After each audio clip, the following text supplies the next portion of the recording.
Bon dia i benvinguts a Sentit Aràcnid, el nou canal de YouTube en valencià per estar al dia de totes les novetats de cine, còmics, videojocs i televisió. A mi ja em coneixeu, soc Alfons el Blu, cantant del grup Malparlat i valençuber des de fa quasi un any al canal de YouTube Malparlat TV. I en esta nova aventura m'acompanyaran el meu amic, guitarrista de Malparlat i també actor de doblatge, Marc Peniplectrum. També el meu amic, actor i especialista en Star Wars, Joe Gómez, del canal Star Wars. I també la meua amiga i actriu de doblatge, Aitana Ferrer, la màgia del multivers valençuber.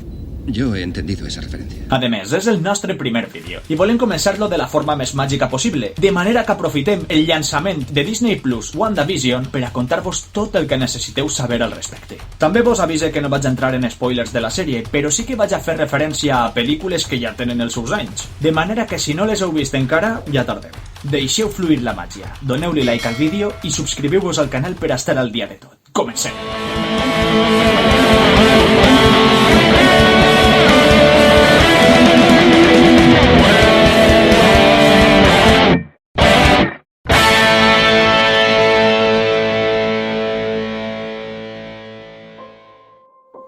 Wanda i Visió van aparèixer per primera volta al cine a Avengers l'Era d'Ultron, on ens presentaven també a Pietro, germà de Wanda, interpretat per Aaron Taylor Johnson, també conegut com Kick-Ass.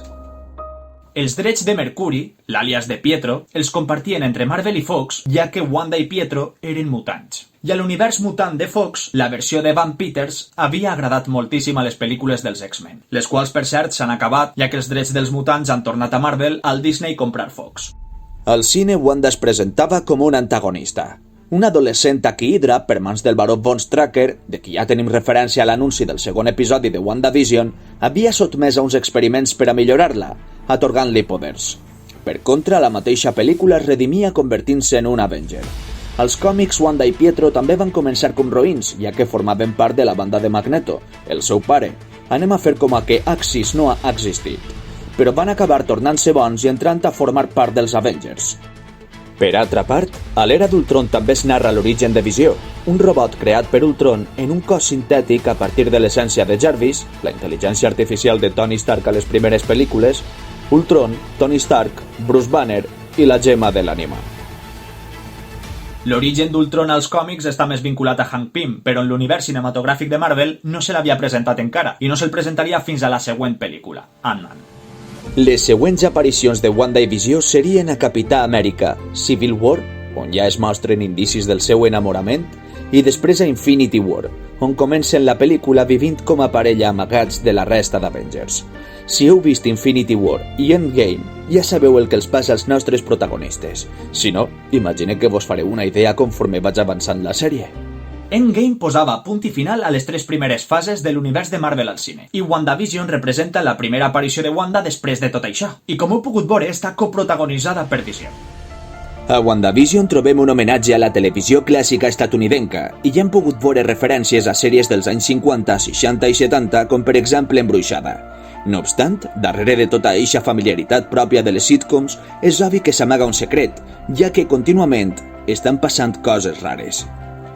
Wanda és un dels personatges més poderosos de l'univers Marvel, i al cine ja hem pogut veure la seva capacitat per alterar la realitat. Als còmics la cosa va anar encara més lluny. Durant els anys 80, a una saga que es va anomenar Nits de Wandagore, Wanda i Visió van ser pares de dos bebès després de que Wanda quedara embarassada per influència de l'energia astral de la seva tutora màgica Agatha Harkness. És només una casualitat que la seva veïna es diga Agnes?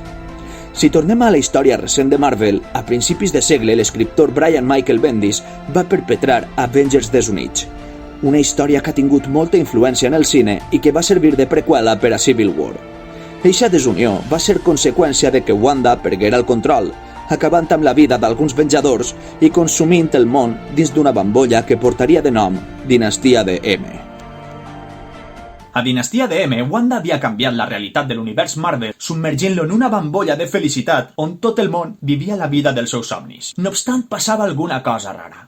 Igual que en la sèrie. I aquesta història va acabar amb la famosa frase "No more mutants", no més mutants, que erradicaria pràcticament per complet l'existència dels mutants a l'univers Marvel, excepte uns pocs escollits que d'alguna manera havien de continuar fent la saga dels X-Men. Sabeu que a l'univers Marvel, avui per avui, encara no existeixen els mutants. Penseu que és possible que es plantegen fer l'efecte contrari? Altra cosa sospitosa és que darrere d'Avengers Desunits, als còmics va vindre la saga dels Joves Avengers, una nova formació composta per joves integrants que ja s'han anunciat a les pel·lícules.